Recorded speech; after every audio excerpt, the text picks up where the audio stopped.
Hi, everybody. I'm Sally. And I'm Deanna, and we are local realtors here in Bellingham, Washington with eXp Realty. And today we have some really special guests. We have Dana Smith, who is Communications Manager at Bellingham Public Schools and was a teacher at Seaholm High for many years. And shall I just go ahead and jump in, guys? Yeah, I also wanted to introduce Kathe Koruga. Kathe, what is your official title? I'm the ELL Family Advocate and Family Liaison for the Bellingham Public School District. Oh, fantastic. And today I'm going to ask you a little bit about the Family Resource Center that you're part of. Okay, great. So Deanna? Yes, Deanna and Dana.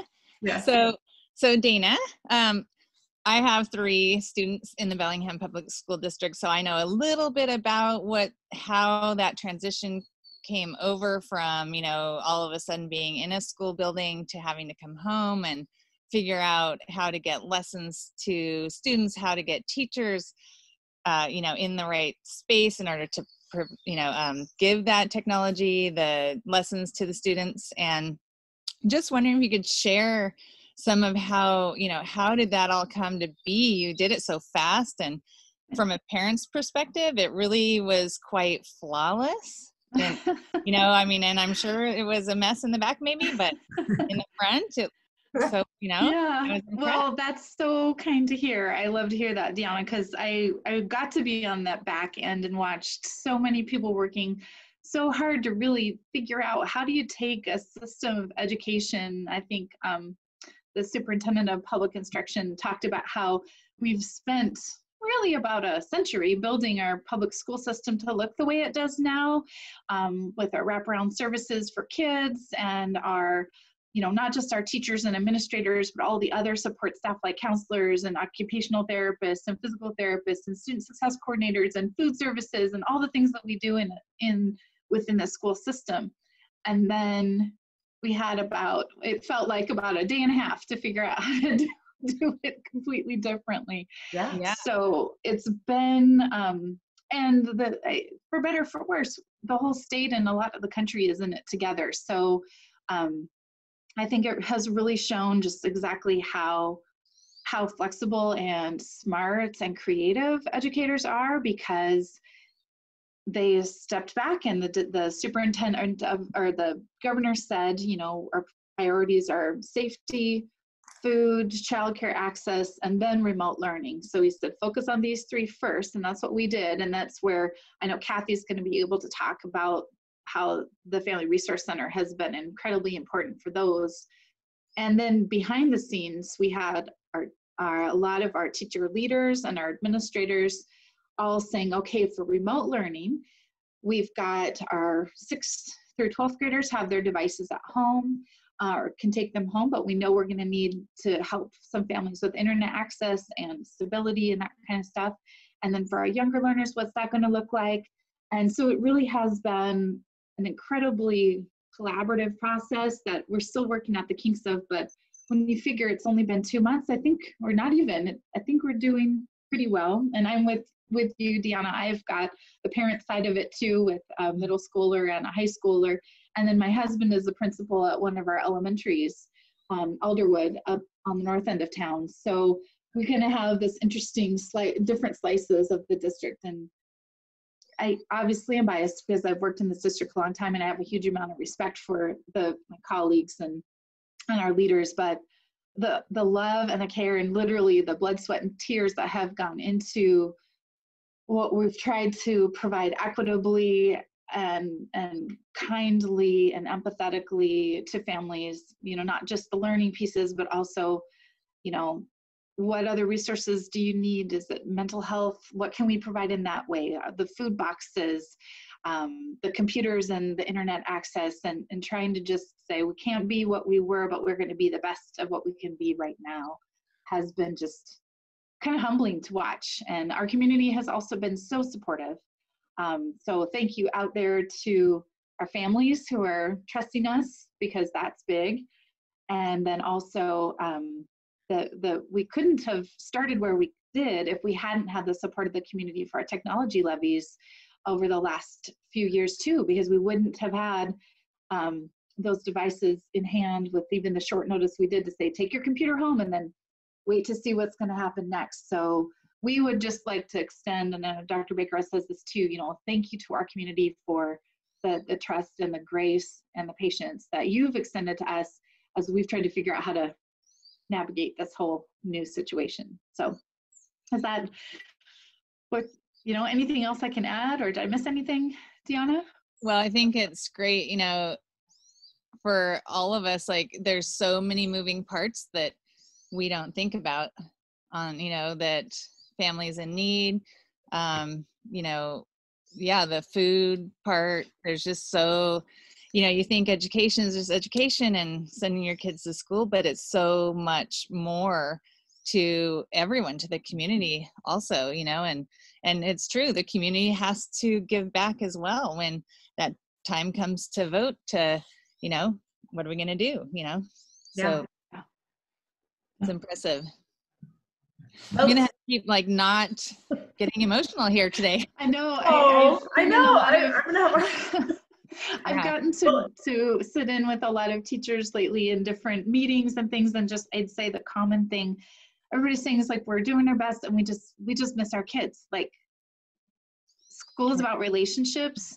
Yes. And that's where like our adults, and I know my children are missing their kids and their friends, or not their kids, their teachers and their friends. And yeah, but that's the thing that gets everybody going, is when they think about how they used to get to go to school, and my husband would fist bump every kid in the whole school pretty much by the end of the day, and he's hardly getting to see any kids right now, and he's just like, ugh. Yeah. Yeah. Well, yeah. One girl, I heard a teacher say, she was the one her middle schools told her, school right now, it's all homework and no school. And that's, I think, how we're feeling too. We can't wait until we're all back together, but until then, we're going to do our best to help serve all of our families. Well, I think you guys are, it's amazing because I don't have kids in school. So for me, it's easy not to think about it.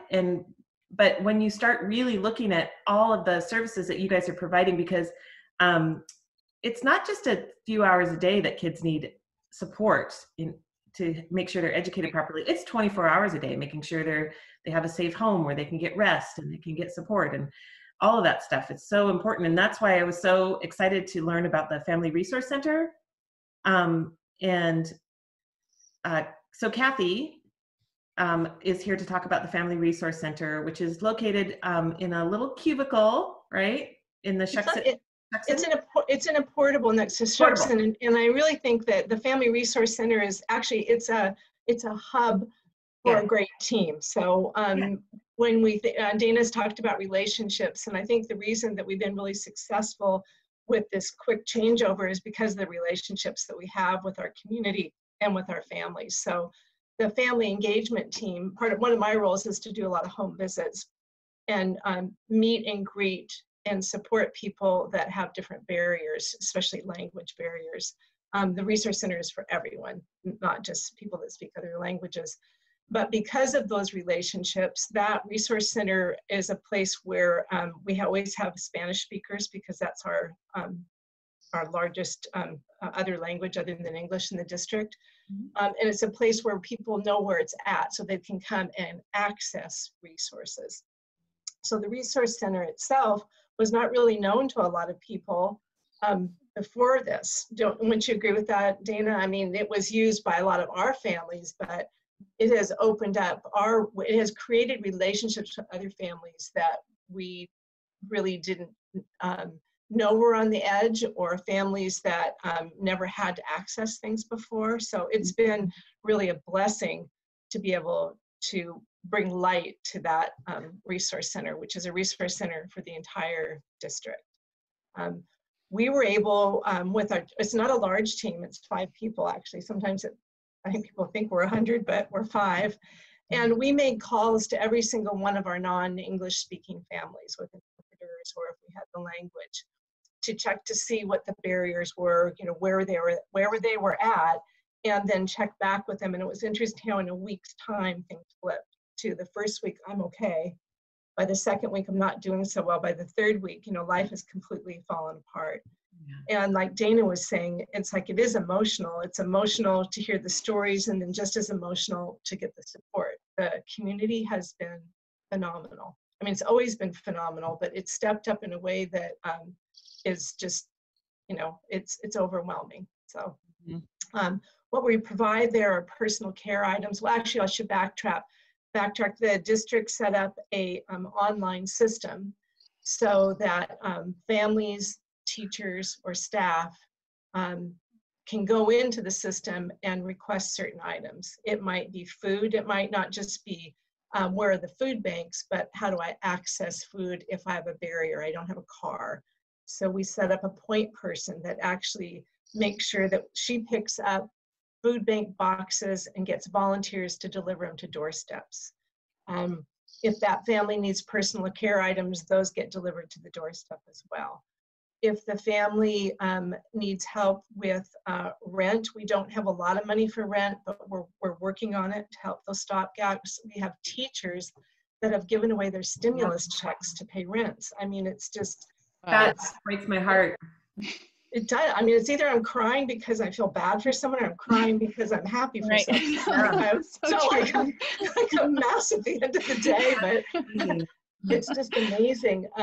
And what the district's doing now with internet access, that's another thing that our team is charged with, is to call all families and make sure that they are connected with internet essentials. But there was a barrier there because families couldn't get through, just like they couldn't get through to unemployment. So the district technology steps in and creates a partnership with Comcast. Correct me if I'm wrong, Dana. No, that's right. Yeah. So, and now we have a point person. So we've eliminated that barrier. The Bellingham School Foundation has just done an incredible job raising money to fund a lot of the things we're doing. I mean, you have to realize there are no other resources for people right now. The stores are closed. The Salvation Army is closed. The Hope House is closed. We're kind of it. Yeah. So the foundation has been generous in paying people that can't access Comcast. They paid for CenturyLink. I mean, I don't even know where it begins and where it ends at this point. So it's pretty much an open book. But the relationships with the families that we built before all this really was quite rewarding, because even if we couldn't do anything, the fact that the district cared enough to call, and I know that teachers have called, and if teachers can't reach a family, if it's a language barrier, they call us, but every single teacher wants to connect with every single student. I mean, it's just, it's very emotional. Yeah, it is. It is. And so, really, Dr. Baker and especially Isabel Meeker, who's the head of family engagement, have, I think, created the foundation for this amazing work where every child is loved and every child is cared for. And in the work that we do, we have worked to make sure that new families that come here that don't have beds or a table to eat dinner at, we try to set up the bones of a home where we pay for that. We have Samuel's Furniture offers his truck and guys every Thursday. He delivers to people. So it's not just about, it is about learning, but it's really hard to learn if you don't have those basic needs met. Exactly. Yeah. Wow. So what would you say your biggest need is right now? If people were watching this and they wanted to help, what would you say I think the best way to help, honestly, is to give to the Bellingham School Foundation, because that money allows us to do what we need to do. We need personal care items right now. Things are coming in really steadily, but when school starts up again, we know, I think Dana would agree, is we're going to have a lot of needs to meet because people will have been in crisis for a really long time. So having those funds to be able to help families. We had a call from a mom that, her car broke down, and so being able to even make that car repair does lead to student success, because she needed that car to do things that she needed to do for kids, or get them to school or whatnot. So, and I can send you the link for that. But the Bellingham Public School Foundation, there's a drop-down box that you can kind of say where you want the money to go. Great. Okay, so we'll provide a link to that and a little bit more information with this. Yeah. So I think that's the best way. Would you agree, Dana? I mean, there's a lot of things, but I mean, it's a really direct way to then let us access what we need to. Yeah, direct access to the foundation goes straight to the FRC, and they are just wonderful. I think of the FRC as like, they're just the people, they never say, can we do this? They always say, how can we do this? And they're very strategic. And I mean, even the fact that Comcast has always had a wonderful program for families who qualified to have internet access at a lower cost. But, you know, like most things, it takes paperwork, it takes going in and showing this and doing that. And that can be a barrier, especially right now. If your barrier is internet and you need to do things on the internet to get the internet, like that's a difficult hurdle to jump if you might be struggling with other things. So just the fact that everyone persevered through the whole district to figure out how to say, Comcast sees us as a trusted partner and will help our families get connected. That's a simplification of the process, but it's been incredible to see. And that's just one example of saying, how can we help our families instead of can we help them? And if we can't help them with Comcast, or if we have families, we have a family, there's 17 people living in a 2-bedroom trailer. And even with internet, it's really overwhelming for the lack of computer skills and the lack of language and so many people in there. So, I mean, the teachers have put together paper packets and done things where, I mean, the school district is so creative. Like Dana said, we never say no, we just figure out a different way to do it. So I'm really, really proud to be part of the school district. Yeah. And a lot of this work gets done behind the scenes because we also really want to support the dignity and and respect the autonomy of the families. And so it's not something that we want to trumpet a lot, but I think you're giving us a chance to trumpet a little bit. So we appreciate that. We'll get this out there. Well, I know you guys are really busy. I think somebody has an appointment right now, so we'll have to let you go. But I have one more quick question. Anna has one more quick question. I'm wondering if, you say to donate money, not everybody has money, but some people have time that they would like to donate. Is there a way that they can let you guys know that they're available to make deliveries or pick supplies up or that sort of thing that doesn't necessarily involve money, but time? Well, I think what I do is send you the link to Jennifer Gear, who's our volunteer coordinator, because one of the things that we don't want to do is have a million people running around when we have health restrictions, but she does a really good job of utilizing people. So I'll send you that link also, and that's the person I would go through. Yeah.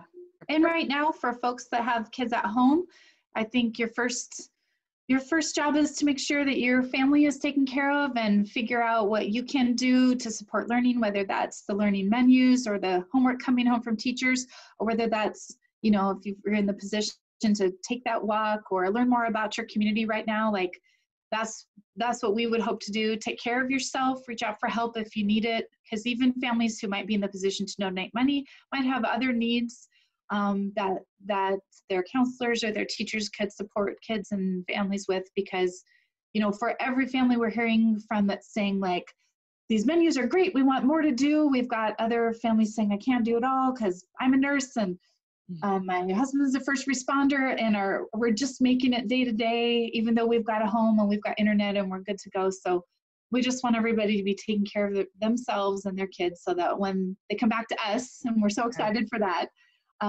that we can rebuild together, and that's going to be important. I think like Dr. Baker, like Dr. Baker said, we really just need to have some grace right now, because 2 of my colleagues have children and they're teachers and they can't keep up, they're overwhelmed. So I mean, it's not just, someone that has barriers, it's difficult for everyone. So just have a lot of grace. For sure. Well, thank you both for taking the time to share all this with us. I know there's so much more to talk about, and we're going to try to get a couple other people on that have different help in different ways with the school. So wonderful. Yeah. I will say the one other way, I guess, that people, if wanted to donate is we usually do personal care drives. About 4 years ago, one of the things we noticed in home visits is people didn't have toilet paper, just the basics they couldn't get at the food banks and things. So that's a lot of what we do. We're kind of overflowing right now, but we can find places to put it. So I can send you a link of the things that we usually keep on our personal care list. Whatever you want to share, that would be great. Yeah. Yeah. Awesome. Yeah. Well, thank you so much, Thank Thank you. you. Thank you. Dina and Kathe and Deanna. And Kelly? and really, we appreciate so much what you guys are doing, what the whole school district is doing, and we'll do what we can to spread the word. Thank you for Fantastic. partnering with Thank us. you. Thank you. Thank you. Bye. Bye.